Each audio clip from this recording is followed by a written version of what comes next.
ready to make chicken KFC. So let's start. Take some chicken, 5 to 6 spoons of chili powder, 3 spoons of salt, corn flour, maida, 1 egg. Heat the oil in a pan. The egg, pour maida, corn flour, chili powder, then salt. Mix it well.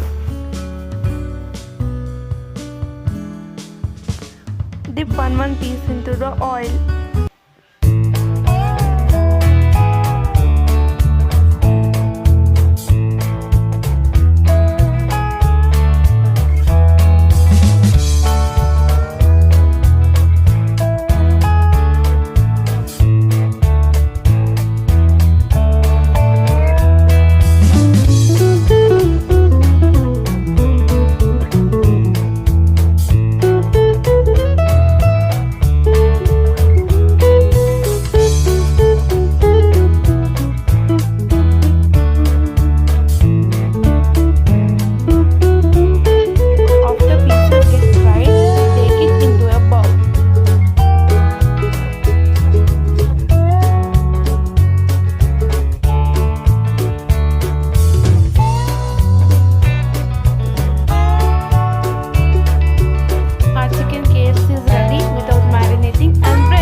Yummy. If you enjoyed this video, please subscribe to our channel.